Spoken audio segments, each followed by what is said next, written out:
Assalamualaikum warahmatullahi wabarakatuh. Salam sejahtera buat kita semua yang saya hormati, sahabat-sahabatku sekalian. Pada kesempatan ini izinkan saya berbicara tentang urgensi pendidikan atau sekolah. Perkenalkan, saya Aristiono Nugroho, Associate Professor di Sekolah Tinggi Pertanahan Nasional. Sebelum berbicara tentang urgensi pendidikan atau sekolah, saya ingin bercerita tentang riwayat hidup saya terlebih dahulu. Pertama, saya lahir tahun 1962, lahir dari keluarga miskin, pernah makan bulgur, orang bilang itu pakan ternak, karena di zaman Orde Lama kondisi ekonomi Indonesia memang sedang tidak baik. Tetapi kemudian kondisi ekonomi Indonesia mulai membaik sejak tahun 1967, dan itu berdampak pada perbaikan ekonomi atau kondisi ekonomi keluarga saya. Tahun 1975, ayah saya meninggal dalam usia 40 tahun, sehingga ibu harus berjuang memenuhi kebutuhan keluarga sebagai single parent. Saat itu ibu berjualan pakaian anak-anak dari rumah ke rumah serta membuat kue dan es lilin yang dititipkan di warung-warung dekat rumah. Tahun 1981 saya tamat SMA, bekerja sebagai honorer di Direktorat Jenderal Agraria Departemen Dalam Negeri. Honor yang diperoleh per hari sebesar Rp900. Padahal harga gado-gado dan ketoprak Betawi saat itu sebesar Rp1.000. Sehingga dari segi makan siang dan transport sudah tekor. Tetapi tetap dijalani karena memang membutuhkan pekerjaan. Pada awal bekerja ditempatkan di bagian fotokopi dan justru situasi inilah yang menginspirasi saya untuk berkeinginan menjadi dosen. Saat itu kami, para petugas di bagian fotokopi, seringkali melayani para pegawai Direktorat Jenderal Agraria yang memfotokopi buku-buku yang antara lain ditulis oleh para dosen, sehingga kami mulai mengagumi profesi dosen. Pada suatu hari sambil bercanda kami berkata, enak banget jadi dosen, bisa nulis buku. Bisa nggak ya kita jadi dosen? Tetapi pertanyaan itu kami jawab sendiri dengan menyatakan bahwa tidak mungkin kami menjadi dosen karena pendidikan kami hanya SMA. Pengertian kami di sini adalah saya dan beberapa sahabat yang bertugas di bagian fotokopi. Keesokan harinya ada pengajian di dekat rumah saya, yaitu di Masjid Al-Munawwaroh, Menteng Dalam. Pengajian itu dipimpin oleh seorang ustadz dan dihadiri oleh warga sekitar masjid, yaitu ibu-ibu, bapak-bapak, dan remaja, termasuk saya. Ketika ada kesempatan bertanya, saya mengajukan pertanyaan, Pak Ustadz, saya lulusan SMA dan sekarang bekerja di bagian fotokopi, apakah saya bisa jadi dosen? Pak Ustadz diam sejenak, kemudian menanyakan nama lengkap saya dan saya jawab bahwa nama saya adalah Aristiono Nugroho.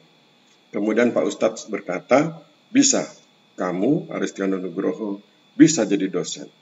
Bapak-bapak, ibu-ibu, dan hadirin serta hadirat yang mengikuti pengajian ini, ayo kita doakan agar Aristiono Nugroho suatu saat bisa jadi dosen. Caranya, biarlah Allah Subhanahu wa Ta'ala yang menentukan. Serta-merta, peserta pengajian mengaminkan ucapan Pak Ustadz. Kemudian Pak Ustadz berpesan pada saya, bekerjalah yang baik, jangan tinggalkan sholat 5 waktu, dan berpuasalah di bulan Ramadan. Insya Allah kamu bisa jadi dosen. Setelah beberapa saat di bagian fotokopi, saya kemudian diberi tugas sebagai teknisi tata guna tanah yang bertugas membuat peta topografi, peta penggunaan tanah, peta kemampuan tanah, dan peta status tanah. Kemudian ditugaskan di Riau tahun 1981, Sulawesi Tengah tahun 1982, Manokwari Irian Jaya tahun 1983. Tahun 1984 saya diangkat sebagai PNS, kemudian ditugaskan sebagai teknisi tata guna tanah di Sumatera Selatan. Tahun 1985 sampai dengan tahun 1988 saya bertugas di Provinsi Maluku. Tahun 1988 sampai dengan tahun 2001 saya bersekolah di Yogyakarta atas biaya negara. Tahun 2001 sampai sekarang saya menjadi dosen di Sekolah Tinggi Pertanahan Nasional dan saat ini jabatan terakhir saya adalah Associate Professor. Apa yang ingin saya sampaikan dari riwayat hidup ini? Perhatikanlah hikmah dari riwayat hidup ini. Doa yang dilantunkan peserta pengajian di Masjid Al-Munawwaroh Menteng Dalam yang dipimpin seorang ustadz pada tahun 1981 telah dikabulkan oleh Allah Subhanahu wa Ta'ala pada tahun 2001. Butuh waktu 20 tahun untuk memproses diri saya agar layak menjadi dosen. Dengan demikian, bagi siapapun yang merasa doanya belum dikabulkan oleh Allah Subhanahu wa taala, tetaplah optimis bahwa doanya akan dikabulkan oleh Allah Subhanahu wa taala pada waktu yang tepat, dan kemudian ikutilah proses melayakkan diri agar kualitas diri menjadi relevan dengan doa yang dilantunkan. Bagaimana dengan kehidupan saya selanjutnya? Saat ini saya hidup sebagai muslim, sebagai dosen, berkeluarga, ada istri, dan saya punya visi, misi, dan tujuan hidup, yaitu visi hidup saya adalah menggapai ridho Allah Subhanahu wa taala, misi hidup saya adalah beribadah dan berbuat kebaikan, dan tujuan hidup saya adalah selamat di dunia dan di akhirat. Sekarang mari kita mulai masuk ke materi yang mengarah kepada urgensi pendidikan atau sekolah. Mari kita lihat filosofi batu alam. Sebongkah batu alam harganya akan biasa-biasa saja. Kemudian ketika diteliti, ternyata sebongkah batu alam itu adalah sebongkah batu giok yang kemudian harganya akan lebih tinggi. Artinya dengan berbekal pengetahuan, maka seseorang yang memiliki sebongkah batu alam akan mengetahui bahwa batu alam yang dimilikinya adalah sebongkah batu giok. Harganya tentu akan lebih tinggi ketika dibandingkan dengan harga sebongkah batu alam. Kemudian oleh yang bersangkutan batu giok itu digosok, tentu diserahkan pada ahlinya untuk melakukan itu, dan kemudian setelah digosok maka harganya akan lebih tinggi lagi. Sesudah itu diolah lagi, dibentuk menjadi ornamen tertentu yang indah, dan harganya akan lebih tinggi lagi dari yang sebelumnya. Kemudian setelah diberi narasi tentang lokasi pengambilan batu giok, maka harganya akan bertambah lagi hingga sangat tinggi. Itulah apa yang ingin saya sampaikan, yaitu sebuah konsep tentang nilai tambah. Bahwa kalau kita memperoleh sesuatu dan kemudian kita beri nilai tambah berupa ilmu dan pengetahuan, maka kita mulai mengerti bahwa sesuatu yang kita miliki itu berharga. Kemudian diproses, demikian sangat baik begitu, diproses, sehingga kemudian makin baik, sehingga yang kita miliki semakin baik. Di sini dicontohkan batu giok. Ya, batu giok ketika masih batu alam harganya biasa-biasa saja. Sesudah diketahui bahwa itu batu giok harganya meningkat. Ketika digosok harganya lebih meningkat lagi. Ketika dibentuk menjadi ornamen harganya lebih meningkat lagi. Dan ketika di dalam ornamen batu giok itu diberikan sebuah narasi, sebuah kisah tentang ornamennya tersebut, tentang bagaimana pengambilan batu gioknya, tentang lokasi batu gioknya, maka tentu harganya akan menjadi sangat tinggi sekali. Jadi itulah konsep nilai tambah, bahwa kalau kita memiliki sesuatu kemudian ditambahi dengan ilmu, pengetahuan, keterampilan, dan segala macam yang kita miliki, kita curahkan ke situ, maka insya Allah besar kemungkinan hal yang kita miliki itu semakin bernilai, dan semakin tinggi manfaatnya bagi orang banyak.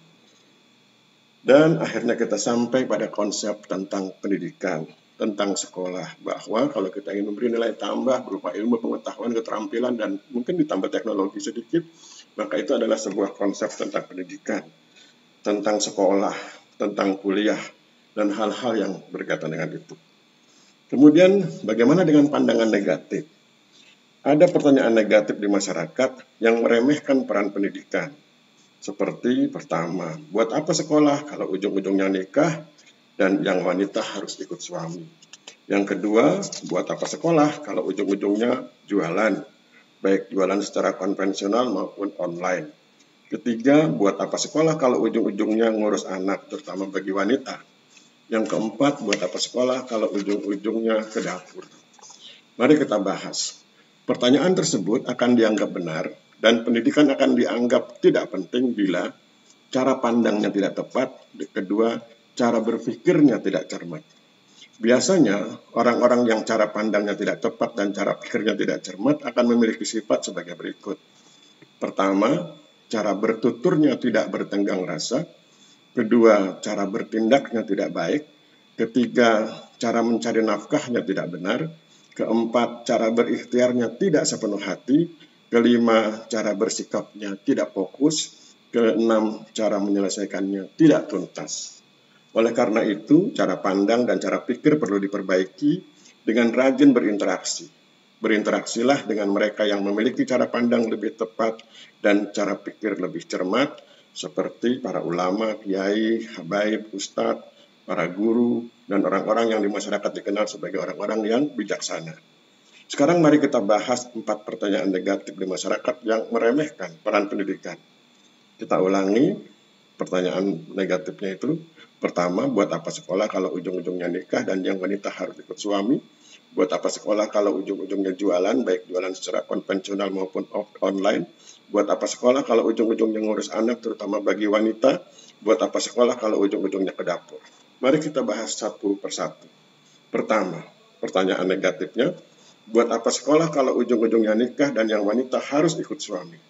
Coba lihat, siapa yang menikah dengan orang-orang yang bersekolah atau orang-orang yang berpendidikan, dan siapa yang menikah dengan orang-orang yang tidak bersekolah atau tidak berpendidikan. Biasanya orang-orang yang bersekolah akan menikah dengan orang-orang yang bersekolah, dan orang-orang yang tidak bersekolah akan menikah dengan orang-orang yang tidak bersekolah. Bila ada orang yang tidak bersekolah menikah dengan orang yang bersekolah, maka orang yang tidak bersekolah akan minder, merasa rendah diri, dan komunikasi antara keduanya tidak akan berjalan lancar.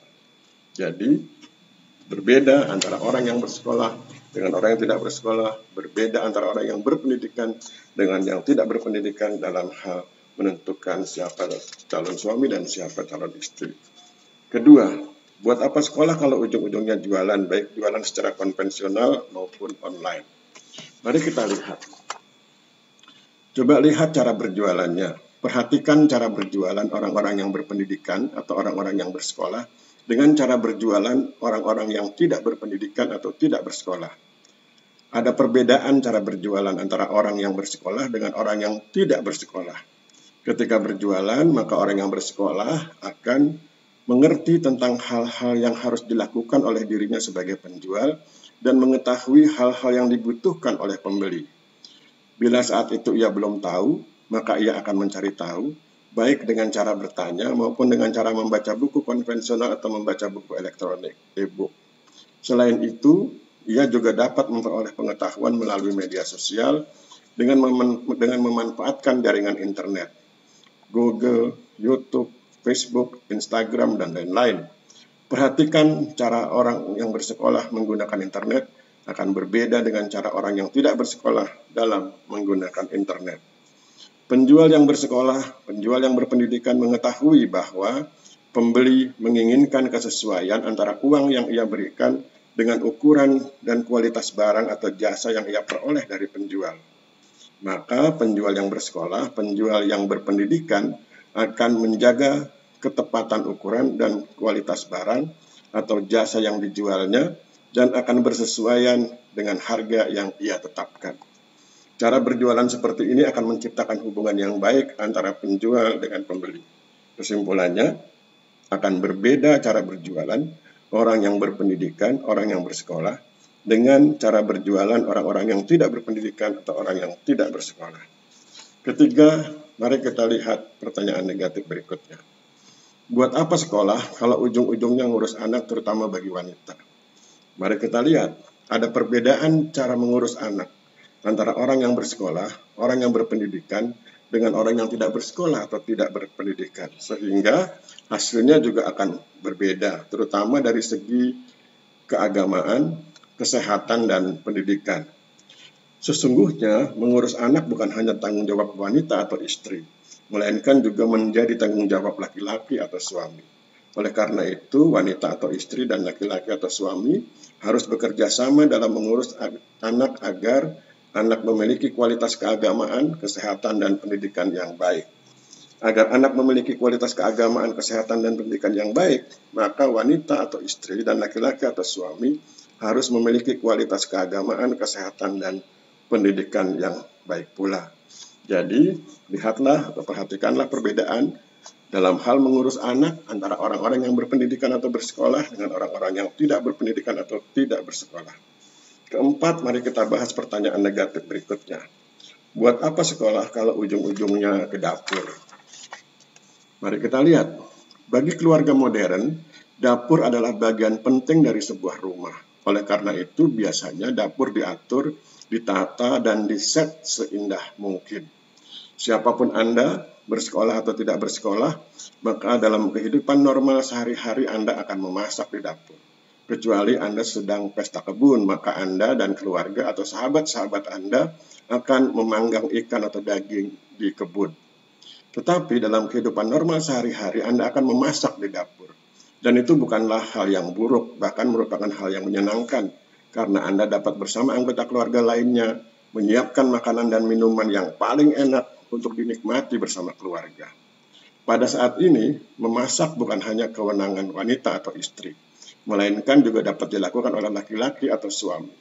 Karena ada pula laki-laki yang pandai memasak dan ingin sekali membahagiakan keluarganya dengan sekali-kali memasak masakan paling enak yang dapat ia persembahkan. Dengan demikian, pendidikan merupakan hal penting dalam kehidupan. Dengan demikian adalah sesuatu yang penting untuk memasukkan anak ke sekolah SD, SMP, dan SMA atau SMK, madrasah, ibtidaiyah, sanawiyah, dan aliyah, pesantren, dan perguruan tinggi, akademi, sekolah tinggi, politeknik, dan universitas. Sekolah memang tidak menjamin seseorang akan sukses, tetapi sekolah mampu membuat seseorang menjadi pribadi yang lebih cerdas, fatonah, lebih dapat dipercaya, amanah, lebih objektif, sidik, dan lebih informatif atau tablik. Orang yang bersekolah atau orang yang berpendidikan akan lebih mudah menjalani hidup dan lebih mampu menyederhanakan berbagai permasalahan di dalam hidupnya, sehingga dapat diperoleh cara yang lebih tepat untuk menyelesaikannya. Orang-orang yang bersekolah atau orang-orang yang berpendidikan itu akan berbeda baik dalam hal kemampuan berkomunikasinya, pola pikirnya, cara kerjanya, cara menjalankan bisnisnya, cara menangani permasalahan, dan lain sebagainya. Sekolah atau pendidikan bukanlah semata-mata untuk bekerja di perusahaan atau tempat tertentu, melainkan merupakan bekal atau menjadi tempat untuk menyiapkan bekal untuk menjalani hidup yang seumur hidup. Orang yang bersekolah akan pertama memiliki cara pandang yang lebih tepat terhadap sesuatu sehingga ia akan hidup lebih optimis dan lebih bersemangat. Contoh, cara pandang seorang muslimah, ibu rumah tangga tentang kondisi ekonomi keluarganya, bahwa sepanjang suami telah bekerja keras mencari nafkah, maka kondisi ekonomi keluarganya harus disyukuri, diterima dengan penuh keikhlasan, dan berupaya menjalankan ekonomi keluarga dengan penuh kesabaran.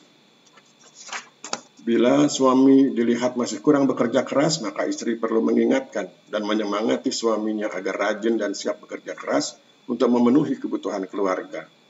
Bila belum berhasil, maka bantulah suami melalui kegiatan yang penting yang berkaitan dengan itu atau melalui doa yang khusyuk kepada Allah Subhanahu wa Ta'ala agar suami dimudahkan dalam mencari nafkah. Yang kedua, orang yang bersekolah itu memiliki cara berpikir yang lebih cermat terhadap sesuatu sehingga ia akan hidup lebih realistis, lebih membumi, dan lebih memperhatikan hal-hal penting yang terkait dengan hidupnya. Contoh, cara pikir seorang muslim atau ibu rumah tangga tentang kondisi ekonomi keluarganya, bahwa kegiatan keluarganya harus disesuaikan dengan kemampuan ekonomi keluarga. Bila kondisi ekonominya terbatas sehingga tidak mampu menyekolahkan anaknya hingga menjadi sarjana, jangan khawatir. Didiklah anak agar disiplin dan rajin belajar ketika SD, SMP, dan SMA. Kemudian ketika akan menjadi sarjana dapat ditempuh dengan dua cara, yaitu yang pertama, bekerjalah setelah tamat SMA, kemudian membiayai kuliahnya dengan penghasilan atau pendapatan yang diperolehnya sendiri. Atau yang kedua, berburu beasiswa dengan berbekal prestasi ketika sekolah di level SMA atau SLTA.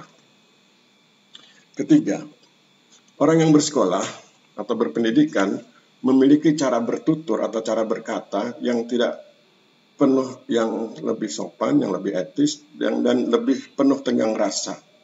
Terutama bila berkaitan dengan sesuatu yang peka atau sensitif, sehingga ia akan hidup lebih damai karena tidak menyakiti hati orang lain. Contoh, cara bertutur atau berkata seorang muslimah atau ibu rumah tangga perlu berhati-hati agar tidak menyinggung perasaan atau menyakiti hati orang lain, sahabat atau suaminya.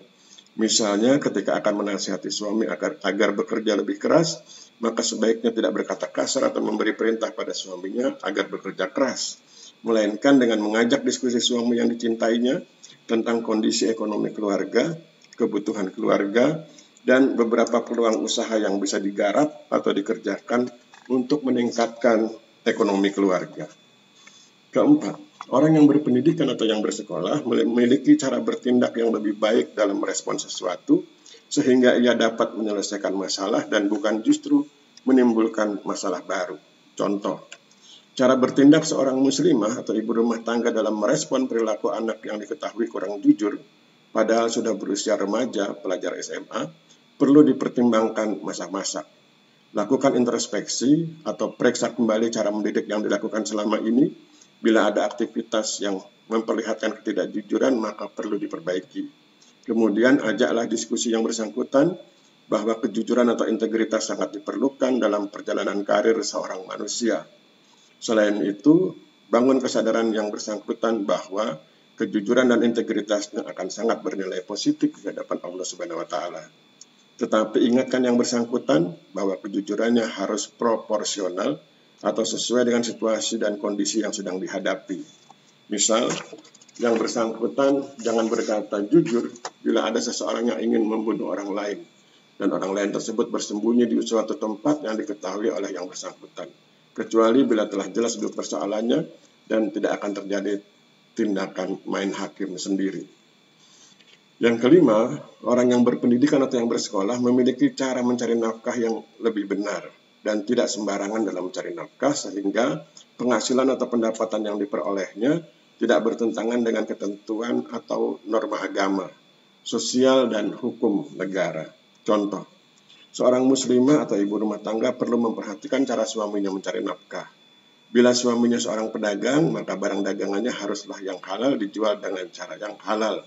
Bila suaminya seorang pengusaha kuliner seperti rumah makan atau warung makan, maka bahan makanannya haruslah yang halal dan thayyib, diproses atau dimasak dengan cara halal dan thayyib, sehingga ketika dimakan akan membuat konsumennya puas karena higienis, menyehatkan, dan berenergi.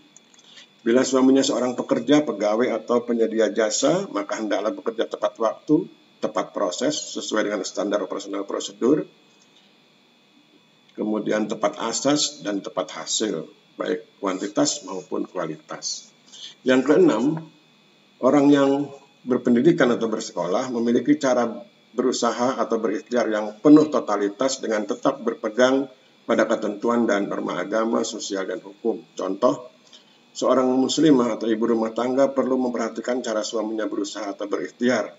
Apakah suami yang dicintainya telah berikhtiar dengan sungguh-sungguh dan penuh totalitas dengan berpegang pada ketentuan agama, sosial, dan hukum? Misalnya, ketika suami berikhtiar, apakah ikhtiarnya tidak bertentangan dengan ketentuan agama, seperti tidak menimbulkan dan tidak mendukung kemusyrikan, tidak menimbulkan mudarat, bahaya, dan kerugian bagi orang lain.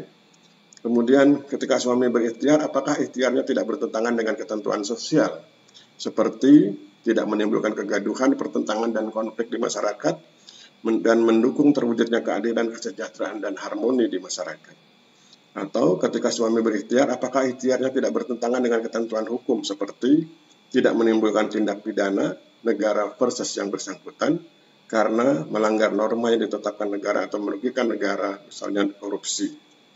Kemudian tidak menimbulkan tindak perdata seseorang versus orang lain karena tidak merugikan orang lain. Kemudian yang ketujuh, orang yang berpendidikan atau yang bersekolah memiliki cara bersikap yang lebih jernih terhadap sesuatu, sehingga sikap dan tindakannya tidak merugikan pihak-pihak yang justru perlu didukungnya dengan sungguh-sungguh. Contoh, seorang muslimah atau ibu rumah tangga perlu bersikap jernih dalam memandang sesuatu agar tidak merugikan pihak lain. Caranya dengan memperhatikan berbagai aspek yang terkait dengan suatu persoalan tertentu. Misal, ketika melihat kemiskinan seseorang atau suatu keluarga tertentu, perlu dipertimbangkan beberapa penyebab kemiskinan dan bantuan yang dapat diberikan. Seperti, bila kemiskinan disebabkan tingkat keahlian dan keterampilan yang bersangkutan relatif rendah, maka sehingga yang bersangkutan sudah mencari nafkah, maka yang bersangkutan perlu diberi motivasi dan keahlian yang dapat meningkatkan keahlian dan keterampilannya. Bila kemiskinan disebabkan tingkat kesehatan yang bersangkutan relatif rendah, sering sakit-sakitan, sehingga yang bersangkutan sulit mencari nafkah, maka yang bersangkutan perlu dibantu dalam memperbaiki kondisi kesehatannya. Yang berikutnya, yang ke-8, orang yang bersekolah atau orang yang berpendidikan memiliki cara penyelesaian yang lebih tuntas terhadap sesuatu karena mampu mengerahkan segenap potensi yang dimilikinya disertai doa yang khusyuk dan penuh ketulusan kepada Allah Subhanahu wa taala. Contoh, seorang muslimah atau ibu rumah tangga perlu memiliki pola penyelesaian yang lebih tuntas ketika menghadapi persoalan atau permasalahan tertentu. Misalnya, ketika ada persoalan berupa kondisi ekonomi keluarga yang belum membaik atau belum mampu memenuhi kebutuhan keluarga, maka segenap potensi keluarga perlu dikerahkan untuk memperbaiki ekonomi keluarga, seperti pengeluaran perlu ditekan atau dikurangi dengan cara tidak membeli hal-hal yang tidak terlalu dibutuhkan. Kemudian pendapatan perlu ditingkatkan dengan cara meningkatkan produktivitas, antara lain suami perlu disemangati agar bekerja lebih baik, lebih tepat, dan lebih berkualitas. Dan bila memungkinkan tanpa mengorbankan keluarga, istri dapat bekerja atau memproduksi sesuatu yang dapat menambah pendapatan bagi keluarga. Sekarang, mari kita akhiri pertemuan kita dengan memahami filosofi arloji atau jam tangan. Jam tangan atau arloji di hadapan pemilik toko jam dihargai 50.000. Jadi kalau kita punya jam tangan, dan jam tangan itu sudah relatif tua begitu, kemudian coba kita tawarkan kepada pemilik toko jam, biasanya dihargai 50.000. Kemudian kalau ditawarkan kepada pemilik toko barang antik, harganya naik menjadi 5 juta. Kemudian bila ditawarkan ke pengelola museum, yang kemudian pengelola museum itu mendatangkan pakar barang antik, maka harganya bisa mencapai 5 miliar. Kesimpulan, mereka yang mengetahui nilaimu akan selalu menghargaimu. Maka hiduplah bernilai, terapkan nilai-nilai kebajikan agar hidup bernilai. Saya pikir demikian, kita akhiri pertemuan kita hari ini. Terima kasih. Wabillahi taufiq wal hidayah. Wassalamualaikum warahmatullahi wabarakatuh.